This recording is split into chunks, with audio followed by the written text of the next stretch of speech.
ಆತ್ಮೀಯ ಸ್ಪರ್ಧಾರ್ಥಿಗಳಿಗೆ at competitive 1995 YouTube ಚಾನಲ್ಗೆ ಆತ್ಮೀಯವಾದ ಸ್ವಾಗತವನ್ನು ಕೋರುತ್ತಾ, ಕಳೆದ ತರಗತಿಯಲ್ಲಿ ನಾವು 28 ಪ್ರಶ್ನೋತ್ತರಗಳನ್ನ ಚರ್ಚಿಸಿದ್ವಿ.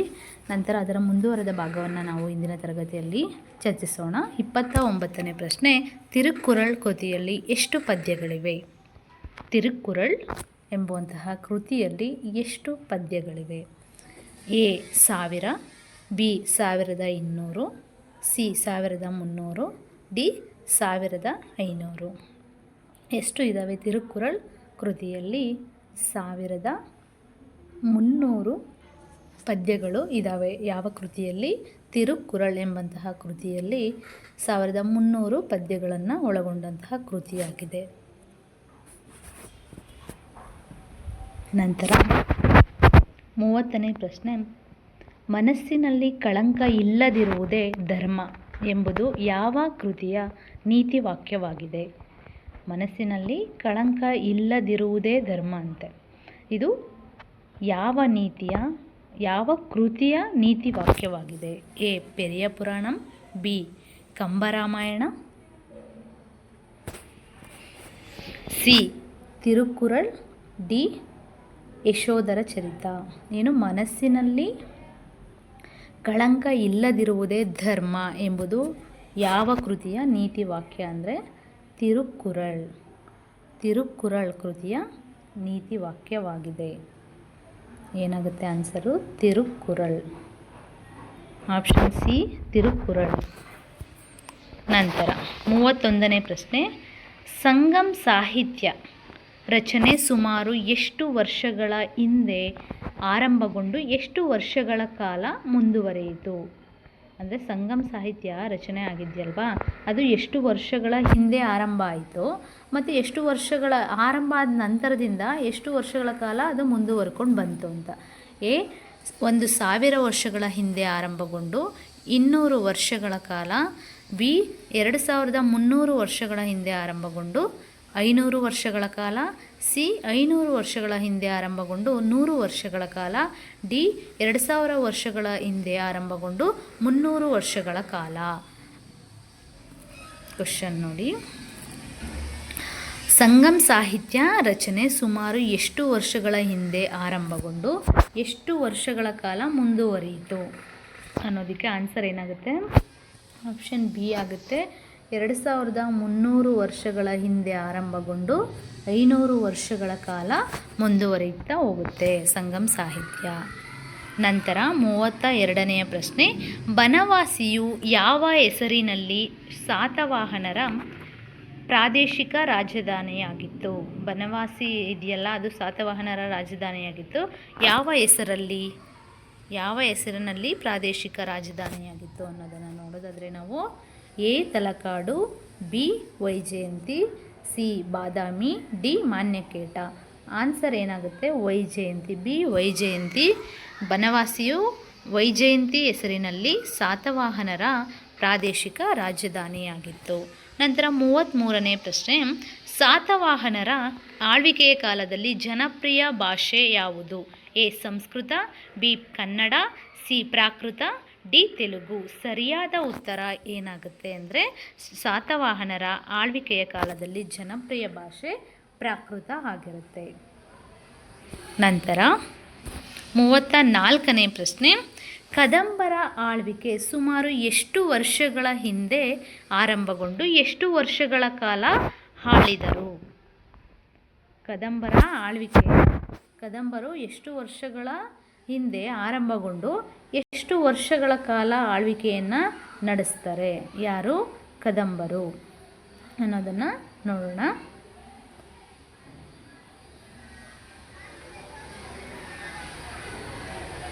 ಎ 1500 ವರ್ಷಗಳ ಹಿಂದೆ ಆರಂಭಗೊಂಡು 100 ವರ್ಷಗಳ ಕಾಲ, ಬಿ 1650 ವರ್ಷಗಳ ಹಿಂದೆ ಆರಂಭಗೊಂಡು 190 ವರ್ಷಗಳ ಕಾಲ, ಸಿ 1700 ವರ್ಷಗಳ ಹಿಂದೆ ಆರಂಭಗೊಂಡು 200 ವರ್ಷಗಳ ಕಾಲ, ಡಿ 1800 ವರ್ಷಗಳ ಹಿಂದೆ ಆರಂಭಗೊಂಡು 250 ವರ್ಷಗಳ ಕಾಲ ಕದಂಬರು ಆಳ್ವಿಕೆಯನ್ನು ನಡೆಸ್ತಾರೆ. ಯಾವುದು ಇದರಲ್ಲಿ ಸರಿಯಾದ ಉತ್ತರವನ್ನು ನೋಡೋಣ. ಯಾವುದು ಸರಿಯಾದ ಉತ್ತರ? ಬಿ ಆಗುತ್ತೆ. ಏನಾಗುತ್ತೆ? ಆಪ್ಷನ್ ಬಿ ಆಗುತ್ತೆ. 1650 50 ವರ್ಷಗಳ ಹಿಂದೆ ಆರಂಭ ಆಗುತ್ತೆ. ಯಾವುದು? ಕದಂಬರ ಆಳ್ವಿಕೆ 1650 ವರ್ಷಗಳ ಹಿಂದೆ ಆರಂಭ ಆಗಿ 190 ವರ್ಷಗಳ ಕಾಲ ಏನು ಮಾಡ್ತಾರೆ ಇವರು? ಆಳ್ವಿಕೆಯನ್ನು ನಡೆಸ್ಕೊಳ್ತಾ ಬರ್ತಾರೆ. ಯಾರು? ಕದಂಬರು. ನಂತರ 35ನೇ ಪ್ರಶ್ನೆ, ಹಲ್ಮಿಡಿ ಮತ್ತು ತಾಳಗುಂದ ಶಾಸನಗಳು ಸುಮಾರು ಎಷ್ಟು ವರ್ಷಗಳ ಹಿಂದಿನವು? ಎ 1400 ವರ್ಷಗಳು, ಬಿ 1550 ವರ್ಷಗಳು, ಸಿ 1600 ವರ್ಷಗಳು, ಡಿ 1750 ವರ್ಷಗಳು. ಹಲ್ಮಿಡಿ ಮತ್ತು ತಾಳಗುಂದ ಶಾಸನಗಳು ಸುಮಾರು 1550 ವರ್ಷಗಳು ಅಷ್ಟು ಹಿಂದಿನವು. ಯಾವುವು? ಹಲ್ಮಿಡಿ ಮತ್ತು ತಾಳಗುಂದ ಶಾಸನಗಳು. ಅದಕ್ಕೆ ಅದು ಹೇಳೋದು ಅತಿ ಪ್ರಾಚೀನ ಶಾಸನಗಳು. ಹಲ್ಮಿಡಿ ಕನ್ನಡದ ಪ್ರಥಮ ಶಾಸನ ಅಂತಲೇ ಹೇಳ್ತೀವಿ ಹಲ್ಮಿಡಿ ಶಾಸನವನ್ನು. ನಂತರ 36ನೇ ಪ್ರಶ್ನೆ, ಗಂಗರ ಕಾಲದಲ್ಲಿ ಕೃಷಿ ಭೂಮಿಯು ಗಮನಾರ್ಹವಾಗಿ ವಿಸ್ತರಣೆಗೊಂಡಿತು. ಇದಕ್ಕೆ ಗಂಗಾ ರಾಜರು ಹೇಗೆ ನೆರವಾದರು? ಎ ಹೊಸ ತಂತ್ರಜ್ಞಾನವನ್ನು ಪರಿಚಯಿಸಿ, ಬಿ ಕೆರೆಕಟ್ಟೆಗಳನ್ನು ನಿರ್ಮಿಸಿ, ಸಿ ರಸ್ತೆಗಳನ್ನು ನಿರ್ಮಿಸಿ, ಡಿ ಕಾರ್ಖಾನೆಗಳನ್ನು ಸ್ಥಾಪಿಸಿ. ಗಂಗರ ಕಾಲದಲ್ಲಿ ಕೃಷಿ ಭೂಮಿಯು ಗಮನಾರ್ಹವಾಗಿ ವಿಸ್ತರಣೆಗೊಂಡಿತು.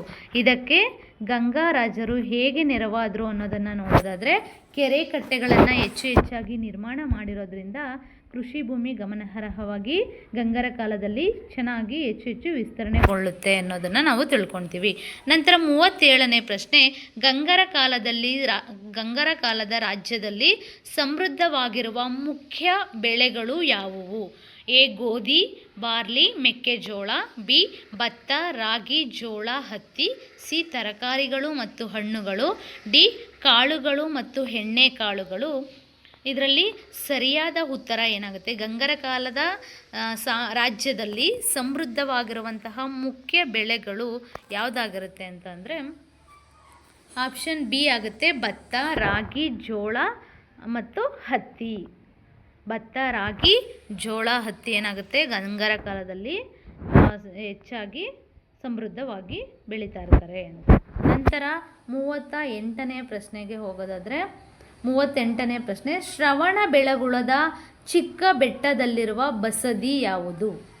ಎ ಗೊಮ್ಮಟ ಬಸದಿ, ಬಿ ಚಂದ್ರಗುಪ್ತ ಬಸದಿ, ಸಿ ಚಾವುಂಡರಾಯ ಬಸದಿ, ಡಿ ಭಗವಾನ್ ಬಾಹುಬಲಿ ಬಸದಿ. ಶ್ರವಣಬೆಳಗೊಳದ ಚಿಕ್ಕ ಬೆಟ್ಟದಲ್ಲಿರುವ ಬಸದಿ ಯಾವುದು ಅಂದರೆ ಚಂದ್ರಗುಪ್ತ ಬಸದಿ. ನೀವು ಏನು ಮಾಡ್ತೀರ?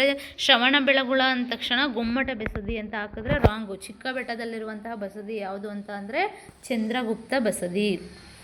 ನಂತರ 38 ಆಯ್ತಲ್ಲ, 39ನೇ ಪ್ರಶ್ನೆ ಇಲ್ಲಿ ಹಂಗೆ ಕಂಟಿನ್ಯೂ ಆಗಿದೆ. 41 ಅಂತ ಇದೆ, ಹೋಗಲಿ.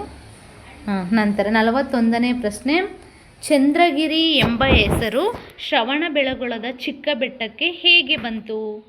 ಚಂದ್ರಗಿರಿ ಎಂಬ ಹೆಸರು ಶ್ರವಣಬೆಳಗೊಳದ ಚಿಕ್ಕ ಬೆಟ್ಟಕ್ಕೆ ಹೇಗೆ ಬಂತು? ಎ ಚಂದ್ರಮೌರ್ಯನು ಕಟ್ಟಿಸಿದ ಬಸದಿಯಿಂದ, ಬಿ ಬೆಟ್ಟದ ಆಕಾರ ಚಂದ್ರನಂತೆ ಇರುವುದರಿಂದ, ಸಿ ಚಂದ್ರನ ಬೆಳಕು ಇಲ್ಲಿ ಹೆಚ್ಚು ಬೀಳುವುದರಿಂದ, ಡಿ ಚಂದ್ರ ಎಂಬ ರಾಜನು ಇಲ್ಲಿ ಆಳಿದ್ದರಿಂದ.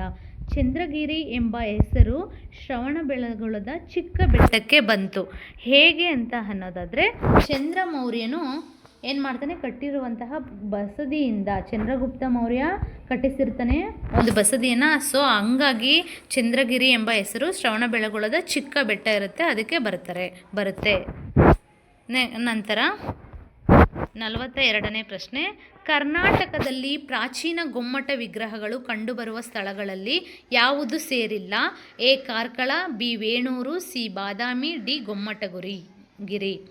ಕರ್ನಾಟಕದಲ್ಲಿ ಪ್ರಾಚೀನ ಗೊಮ್ಮಟ ವಿಗ್ರಹಗಳು ಕಂಡುಬರುವ ಸ್ಥಳಗಳಲ್ಲಿ ಯಾವುದು ಸೇರಲಿಲ್ಲ ಅಂದರೆ ಬಾದಾಮಿ ಸೇರಿಲ್ಲ. ಹಾಗಾದರೆ ಯಾವು ಸೇರಿವೆ ಅಂತ ಅನ್ನೋದಾದರೆ ಕಾರ್ಕಳ, ವೇಣೂರು, ಗೊಮ್ಮಟಗಿರಿ ಇವು ಪ್ರಾಚೀನ ಗೊಮ್ಮಟ ವಿಗ್ರಹಕ್ಕೆ ಸೇರಿವೆ.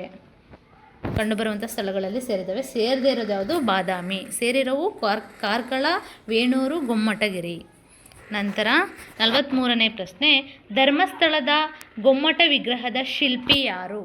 ಎ ಜಕಣಾಚಾರಿ, ಬಿ ರಂಜಾಳ ಗೋಪಾಲ ಶೆಣೈ ಕಾರ್ಕಳದ, ಸಿ ಡಂಕಣಾಚಾರಿ, ಡಿ ವೀರಪ್ಪ ಆಚಾರ್ಯ. ಧರ್ಮಸ್ಥಳ ಧರ್ಮಸ್ಥಳದಲ್ಲಿರುವಂತಹ ಗೊಮ್ಮಟ ವಿಗ್ರಹದ ಶಿಲ್ಪಿ ಯಾರಪ್ಪ ಅಂತಂದರೆ ಧರ್ಮಸ್ಥಳದಲ್ಲಿರುವಂತಹ ಗೊಮ್ಮಟ ವಿಗ್ರಹ ಕಾರ್ಕಳದ ರಂಜಾಳ ಗೋಪಾಲ ಶೆಣೈ. ಕಾರ್ಕಳದ ರಂಜಾಳ ಗೋಪಾಲ ಶೆಣೈ ಎನ್ನುವರು ಧರ್ಮಸ್ಥಳದಲ್ಲಿರುವಂತಹ ಗೊಮ್ಮಟ ವಿಗ್ರಹವನ್ನು ಕೆತ್ತನೆ ಮಾಡಿರ್ತಾರೆ ಶಿಲ್ಪಿ. ನಂತರ 44ನೇ ಪ್ರಶ್ನೆ, ರಾಷ್ಟ್ರಕೂಟರ ಆಳ್ವಿಕೆಯ ಕಾಲ ಯಾವುದು?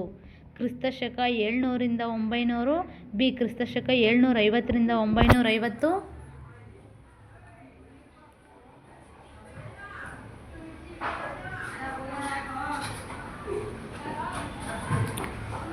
ನಂತರ ಕ್ರಿಸ್ತಶಕ 800ರಿಂದ 1000, ಡಿ ಕ್ರಿಸ್ತಶಕ 850ರಿಂದ 1050. ರಾಷ್ಟ್ರಕೂಟರ ಆಳ್ವಿಕೆಯ ಕಾಲ ಏನಾಗುತ್ತೆ ಅಂದರೆ ಆಪ್ಷನ್ ಬಿ ಯಾವುದಾಗುತ್ತೆ? ಕ್ರಿಸ್ತಶಕ 750ರಿಂದ 950 ರಾಷ್ಟ್ರಕೂಟರ ಆಳ್ವಿಕೆಯ ಕಾಲ ಆಗಿರುತ್ತೆ. 750ರಿಂದ 950, 200 ವರ್ಷಗಳ ಕಾಲ ರಾಷ್ಟ್ರಕೂಟರು ಆಳ್ವಿಕೆಯನ್ನು ನಡೆಸ್ತಾರೆ ಎನ್ನೋದು. ನಂತರ ರಾಷ್ಟ್ರಕೂಟರ 3ನೇ ಗೋವಿಂದನ ಆಳ್ವಿಕೆಯ ಕಾಲ ಯಾವುದು? ರಾಷ್ಟ್ರಕೂಟರ 3ನೇ ಗೋವಿಂದನ ಆಳ್ವಿಕೆಯ ಕಾಲ ಯಾವುದು?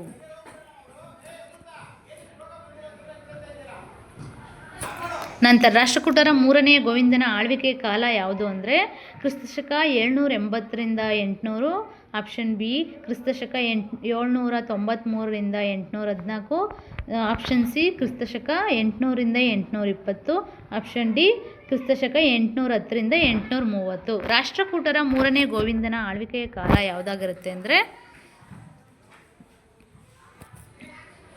ಕ್ರಿಸ್ತಶಕ 793ರಿಂದ 814 ಆಗಿರುತ್ತೆ. ನಂತರ 47ನೇ ಪ್ರಶ್ನೆ, ರಾಷ್ಟ್ರಕೂಟರ ಅಮೋಘ ವರ್ಷ ನೃಪತುಂಗನ ಆಳ್ವಿಕೆಯ ಕಾಲ ಯಾವುದು? ಆಯ್ಕೆ ನೋಡೋಣ. ರಾಷ್ಟ್ರಕೂಟರ ಅಮೋಘ ವರ್ಷ ನೃಪತುಂಗ ಇರ್ತಾನಲ್ವ, ಅವನ ಆಳ್ವಿಕೆಯ ಕಾಲ ಯಾವುದಾಗಿರುತ್ತೆ ಅಂತ. ಕ್ರಿಸ್ತಶಕ 800ರಿಂದ 850, ಆಪ್ಷನ್ ಬಿ ಕ್ರಿಸ್ತಶಕ 814ರಿಂದ 878, ಆಪ್ಷನ್ ಸಿ ಕ್ರಿಸ್ತಶಕ 830ರಿಂದ 890, ಆಪ್ಷನ್ ಡಿ ಕ್ರಿಸ್ತಶಕ 850ರಿಂದ 900. ಹಾಗಾದರೆ ಉತ್ತರ ಏನಾಗುತ್ತೆ? ಅಮೋಘ ವರ್ಷ ನೃಪತುಂಗ ಅವನ ಆಳ್ವಿಕೆಯ ಕಾಲ ಬಿ ಆಗುತ್ತೆ. ಬಿ ಕ್ರಿಸ್ತಶಕ 814ರಿಂದ ಹಿಡಿದು 878ರವರೆಗೂ ಕೂಡ ರಾಷ್ಟ್ರಕೂಟರ ಅಮೋಘ ವರ್ಷ ನೃಪತುಂಗ ಆಳ್ವಿಕೆಯನ್ನು ನಡೆಸ್ತಾನೆ. ನಂತರ 48ನೇ ಪ್ರಶ್ನೆ, ರಾಷ್ಟ್ರಕೂಟರ ಮುಮ್ಮಡಿ ಕೃಷ್ಣನ ಆಳ್ವಿಕೆಯ ಕಾಲ ಯಾವುದು? ಆಪ್ಷನ್ ಎ ಕ್ರಿಸ್ತಶಕ 920ರಿಂದ 950, ಆಪ್ಷನ್ ಬಿ ಕ್ರಿಸ್ತಶಕ 939ರಿಂದ 967, ನಂತರ ಆಪ್ಷನ್ ಸಿ ಕ್ರಿಸ್ತಶಕ 940ರಿಂದ 970, ಆಪ್ಷನ್ ಡಿ ಕ್ರಿಸ್ತಶಕ 950ರಿಂದ 980. ಇದರಲ್ಲಿ ಸರಿಯಾದ ಉತ್ತರ ಏನಾಗುತ್ತೆ ಅಂದರೆ ಆಪ್ಷನ್ ಬಿ ಆಗುತ್ತೆ. ಕ್ರಿಸ್ತಶಕ 939ರಿಂದ 967 ಯಾರು? ರಾಷ್ಟ್ರಕೂಟರ ಮುಮ್ಮಡಿ 3ನೇ ಕೃಷ್ಣನ ಆಳ್ವಿಕೆಯ ಕಾಲ ಆಗುತ್ತೆ. ನಂತರ 49ನೇ ಪ್ರಶ್ನೆ, 6ನೇ ವಿಕ್ರಮಾದಿತ್ಯನ ಆಳ್ವಿಕೆಯ ಕಾಲ ಯಾವುದು? ಆಪ್ಷನ್ ಎ ಕ್ರಿಸ್ತಶಕ 1050ರಿಂದ 1100, ಆಪ್ಷನ್ ಬಿ ಕ್ರಿಸ್ತಶಕ 1076ರಿಂದ 1127, ಆಪ್ಷನ್ ಸಿ ಕ್ರಿಸ್ತಶಕ 1080ರಿಂದ 1130, ಆಪ್ಷನ್ ಡಿ ಕ್ರಿಸ್ತಶಕ 1090ರಿಂದ 1140. ಇದರಲ್ಲಿ 6ನೇ ವಿಕ್ರಮಾದಿತ್ಯನ ಆಳ್ವಿಕೆಯ ಕಾಲ ಏನಾಗಿರುತ್ತೆ ಅಂದರೆ ಆಪ್ಷನ್ ಬಿ ಕ್ರಿಸ್ತಶಕ 1076ರಿಂದ 1127 ಆಗಿರುತ್ತೆ. ನಂತರ 50ನೇ ಪ್ರಶ್ನೆ, ಚಾಳುಕ್ಯ ವಿಕ್ರಮಶಕೆಯನ್ನು ಆರಂಭಿಸಿದ ವರ್ಷ ಯಾವುದು? ಆಪ್ಷನ್ ಎ ಕ್ರಿಸ್ತಶಕ 1050, ಆಪ್ಷನ್ ಬಿ ಕ್ರಿಸ್ತಶಕ 1076, ಆಪ್ಷನ್ ಸಿ ಕ್ರಿಸ್ತಶಕ 1100, ಆಪ್ಷನ್ ಡಿ ಕ್ರಿಸ್ತಶಕ 1127. ಚಾಳುಕ್ಯ ವಿಕ್ರಮಶಕೆ ತುಂಬ ಇಂಪಾರ್ಟೆಂಟು, ಕೇಳಿದರೆ. ಕ್ರಿಸ್ತಶಕ 1076 ಚಾಳುಕ್ಯ ವಿಕ್ರಮಶಕೆಯನ್ನು ಆರಂಭಿಸಿದ ವರ್ಷ ಆಗುತ್ತೆ. ನಂತರ 51ನೇ ಪ್ರಶ್ನೆ, ಮುಮ್ಮಡಿ ಸೋಮೇಶ್ವರನ ಆಳ್ವಿಕೆಯ ಕಾಲ ಯಾವುದು? ಆಪ್ಷನ್ ಎ ಕ್ರಿಸ್ತಶಕ 1100ರಿಂದ 1120, ಆಪ್ಷನ್ ಬಿ ಕ್ರಿಸ್ತಶಕ 1127ರಿಂದ 1137, ಆಪ್ಷನ್ ಸಿ ಕ್ರಿಸ್ತಶಕ 1130ರಿಂದ 1150. ಆಪ್ಷನ್ ಡಿ ಕ್ರಿಸ್ತಶಕ 1140ರಿಂದ 1160 ಆಗುತ್ತೆ. ನೋಡಿ, ಮುಮ್ಮಡಿ ಸೋಮೇಶ್ವರನ ಆಳ್ವಿಕೆಯ ಕಾಲ ಯಾವುದಾಗುತ್ತೆ ಅಂದರೆ ಆಪ್ಷನ್ ಬಿ ಆಗುತ್ತೆ. ಕ್ರಿಸ್ತಶಕ 1127ರಿಂದ ಹಿಡಿದು ಕ್ರಿಸ್ತಶಕ 1137ರವರೆಗೆ ಮುಮ್ಮಡಿ ಸೋಮೇಶ್ವರನ ಕಾಲ ಆಗಿರುತ್ತೆ. ನಂತರ 52ನೇ ಪ್ರಶ್ನೆಗೆ ಬರೋದಾದರೆ ಹೊಯ್ಸಳರ ಆಳ್ವಿಕೆಯ ಕಾಲ ಯಾವುದು? ಆಪ್ಷನ್ ಎ ಕ್ರಿಸ್ತಶಕ 900ರಿಂದ 1200, ಆಪ್ಷನ್ ಬಿ ಕ್ರಿಸ್ತಶಕ 1006ರಿಂದ 1346, ಆಪ್ಷನ್ ಸಿ ಕ್ರಿಸ್ತಶಕ 1100ರಿಂದ 1400, ಆಪ್ಷನ್ ಡಿ ಕ್ರಿಸ್ತಶಕ 1200ರಿಂದ 1500 ಅಂತ ಇದೆ.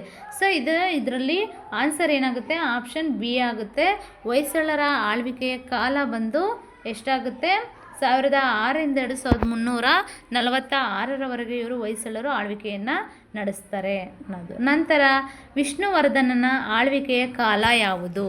ಆಪ್ಷನ್ ಎ ಕ್ರಿಸ್ತಶಕ 1080ರಿಂದ 1110, ಆಪ್ಷನ್ ಬಿ ಕ್ರಿಸ್ತಶಕ 1108ರಿಂದ 1141, ಆಪ್ಷನ್ ಸಿ ಕ್ರಿಸ್ತಶಕ 1120ರಿಂದ 1150, ಆಪ್ಷನ್ ಡಿ ಕ್ರಿಸ್ತಶಕ 1130ರಿಂದ 1160. ವಿಷ್ಣುವರ್ಧನನ ಆಳ್ವಿಕೆಯ ಕಾಲ ಎಲ್ಲಿಂದ ಎಲ್ಲಿವರೆಗೂ ಬರುತ್ತೆ ಅಂದರೆ ಕ್ರಿಸ್ತಶಕ 1108ರಿಂದ 1141ರವರೆಗೆ ವಿಷ್ಣುವರ್ಧನನು ಉತ್ತಮ ಆಳ್ವಿಕೆಯನ್ನು ನಡೆಸ್ತಾನೆ.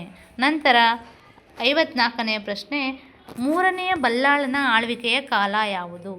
ಆಪ್ಷನ್ ಎ ಕ್ರಿಸ್ತಶಕ 1250ರಿಂದ 1300, ಆಪ್ಷನ್ ಬಿ ಕ್ರಿಸ್ತಶಕ 1291ರಿಂದ 1343, ಆಪ್ಷನ್ ಸಿ ಕ್ರಿಸ್ತಶಕ 1300ರಿಂದ 1350, ಆಪ್ಷನ್ ಡಿ ಕ್ರಿಸ್ತಶಕ 1320ರಿಂದ 1370 ಆಗುತ್ತೆ. ಸೊ ಮೂರನೇ ಬಲ್ಲಾಳನ ಆಳ್ವಿಕೆಯ ಕಾಲಾವಧಿ ಯಾವುದಾಗಿರುತ್ತೆ ಅಂತಂದರೆ ಕ್ರಿಸ್ತಶಕ 1291ರಿಂದ 1343ರವರೆಗೆ ಆಗಿರುತ್ತೆ. ನಂತರ ವಿಜಯನಗರ ಸಾಮ್ರಾಜ್ಯ. 55ನೇ ಪ್ರಶ್ನೆ, ವಿಜಯನಗರ ಸಾಮ್ರಾಜ್ಯದ ಸ್ಥಾಪನೆಯಾದ ವರ್ಷ ಯಾವುದು? ಆಪ್ಷನ್ ಎ ಕ್ರಿಸ್ತಶಕ 1320, ಆಪ್ಷನ್ ಬಿ ಕ್ರಿಸ್ತಶಕ 1336, ಆಪ್ಷನ್ ಸಿ ಕ್ರಿಸ್ತಶಕ 1346, ಆಪ್ಷನ್ ಡಿ ಕ್ರಿಸ್ತಶಕ 1350. ಇದರಲ್ಲಿ ವಿಜಯನಗರ ಸಾಮ್ರಾಜ್ಯ ಸ್ಥಾಪನೆಯಾದ ವರ್ಷ ಎಷ್ಟಾಗುತ್ತೆ ಅಂದರೆ ಆಯ್ಕೆ ಬಿ ಕ್ರಿಸ್ತಶಕ 1336 ಆಗುತ್ತೆ ವಿಜಯನಗರ ಸಾಮ್ರಾಜ್ಯ ಸ್ಥಾಪನೆ ಆಗಿರೋದು. ನಂತರ 56ನೇ ಪ್ರಶ್ನೆ, ದೇವಾಲಯಗಳ ಶಿಲ್ಪದ ತೊಟ್ಟಿಲು ಎಂದು ಯಾವ ಸ್ಥಳವನ್ನು ಕರೆಯಲಾಗುತ್ತದೆ? ಆಯ್ಕೆ ಎ ಬೇಲೂರು, ಆಯ್ಕೆ ಬಿ ಪಟ್ಟದಕಲ್ಲು, ಆಯ್ಕೆ ಸಿ ಐಹೊಳೆ, ಆಯ್ಕೆ ಡಿ ಹಳೆಬೀಡು. ಯಾವುದು ಸರಿಯಾದ ಉತ್ತರ ಅನ್ನೋದನ್ನು ನೋಡೋದಾದರೆ ದೇವಾಲಯಗಳ ಶಿಲ್ಪದ ತೊಟ್ಟಿಲು ಅಂತ ನಾವು ಯಾವುದನ್ನು ಕರೀತಾರೆ? ಐಹೊಳೆಯನ್ನು ದೇವಾಲಯದ ಶಿಲ್ಪದ ತೊಟ್ಟಿಲು ಅಂತ ಕರಿತಾಯಿದ್ರು. ನಂತರ ಮುಂದಿನ ಪ್ರಶ್ನೆ 57ನೇ ಪ್ರಶ್ನೆ, ಯಾವ ಜೈನ ಮುನಿ ಚಂದ್ರಗುಪ್ತ ಮೌರ್ಯನಿಗೆ ಆಧ್ಯಾತ್ಮಿಕ ಮಾರ್ಗದರ್ಶನ ನೀಡಿದನು? Option A Kundacharya, option B Bhadrabahu, option C Umaswami, option D Samantabhadra. ಇಲ್ಲಿ ಯಾವ ಜೈನ ಮುನಿ ಚಂದ್ರಗುಪ್ತ ಮೌರ್ಯನಿಗೆ ಆಧ್ಯಾತ್ಮಿಕ ಮಾರ್ಗದರ್ಶನವನ್ನು ನೀಡಿದರು ಅನ್ನೋದನ್ನು ನೋಡೋದಾದರೆ ಭದ್ರಬಾಹು ಅವರು ಚಂದ್ರಗುಪ್ತ ಮೌರ್ಯನಿಗೆ ಆಧ್ಯಾತ್ಮಿಕ ಮಾರ್ಗದರ್ಶನವನ್ನು ನೀಡಿದಂತಹ ಗುರುಗಳು ಅಂತ ಹೇಳ್ಬೋದು. ನಂತರ 58ನೆಯ ಪ್ರಶ್ನೆ, ಚೋಳರ ಕಾಲದಲ್ಲಿ ಬೃಹತ್ ಶಿವ ದೇವಾಲಯವನ್ನು ಯಾವ ನಗರದಲ್ಲಿ ನಿರ್ಮಿಸಲಾಯಿತು? Option A Kanchi, option B Thanjavur, option C Madurai, option D Srirangam. ಚೋಳರ ಕಾಲದಲ್ಲಿ ಬೃಹತ್ ಶಿವ ದೇವಾಲಯವನ್ನು ಯಾವ ನಗರದಲ್ಲಿ ನಿರ್ಮಿಸಲಾಯಿತು ಅಂದರೆ ಆಪ್ಷನ್ ಬಿ ಏನಾಗುತ್ತೆ? ತಂಜಾವೂರು. ಚೋಳರ ಕಾಲದ ಬೃಹತ್ ಶಿವ ದೇವಾಲಯ ಇದೆ, ಆ ಬೃಹತ್ ಶಿವ ದೇವಾಲಯವನ್ನು ತಂಜಾವೂರು ನಗರದಲ್ಲಿ ನಿರ್ಮಾಣ ಮಾಡಿದ್ದಾರೆ. ನಂತರ 59ನೇ ಪ್ರಶ್ನೆ, ಹೊಯ್ಸಳರ ದೇವಾಲಯಗಳ ನಿರ್ಮಾಣಕ್ಕೆ ಯಾವ ರೀತಿಯ ಕಲ್ಲು ಬಳಸಲಾಗಿದೆ? Option A granite, option B ಬಳಪದ ಮೃದುಕಲ್ಲು, ಆಪ್ಷನ್ ಸಿ ಮರಳುಗಲ್ಲು, ಆಪ್ಷನ್ ಡಿ ಮಾರ್ಬಲ್. ಹೊಯ್ಸಳರ ದೇವಾಲಯಗಳು ತುಂಬ ಸುಂದರವಾಗಿವೆ ಅನ್ನೋದಕ್ಕೆ ಯಾವುದನ್ನು ಬಳಸಿದ್ದಾರೆ ದೇವಾಲಯಗಳ ನಿರ್ಮಾಣಕ್ಕೆ ಅನ್ನೋದಾದರೆ ಯಾವ ರೀತಿಯ ಕಲ್ಲು? ಬಳಪದ ಮೃದುಕಲ್ಲನ್ನು ಬಳಸಿ ದೇವಾಲಯವನ್ನು ನಿರ್ಮಾಣ ಮಾಡಿದ್ದಾರೆ. ನಂತರ 60ನೇ ಪ್ರಶ್ನೆ, ಭುವನೇಶ್ವರಿ ಎಂಬುದು ಹೊಯ್ಸಳ ದೇವಾಲಯಗಳ ಯಾವ ಭಾಗವನ್ನು ಸೂಚಿಸುತ್ತದೆ? ಭುವನೇಶ್ವರಿ ಅನ್ನೋದು ಯಾವ ಭಾಗವನ್ನು ಸೂಚಿಸುತ್ತೆ? ನೋಡಿ, ಆಯ್ಕೆ ಎ ಗರ್ಭಗುಡಿ, ಆಯ್ಕೆ ಬಿ ಪ್ರವೇಶದ್ವಾರ, ಆಯ್ಕೆ ಸಿ ನವರಂಗದ ಚಾವಣಿ, ಆಯ್ಕೆ ಡಿ ದೇವಾಲಯದ ಅಡಿಪಾಯ. ನೋಡಿ ಏನು ಹೊಯ್ಸಳರ ನೋಡಿ ಕ್ವಶನ್ ಏನಾಗುತ್ತೆ, ಭುವನೇಶ್ವರಿ ಎಂಬುದು ಹೊಯ್ಸಳರ ದೇವಾಲಯಗಳ ಯಾವ ಭಾಗವನ್ನು ಸೂಚಿಸುತ್ತದೆ? ಏನು ಭುವನೇಶ್ವರಿ ಅನ್ನೋದು ಏನನ್ನು ಸೂಚಿಸುತ್ತೆ ಅಂದರೆ ಆಯ್ಕೆ ಸಿ ನವರಂಗದ ಚಾವಣಿ.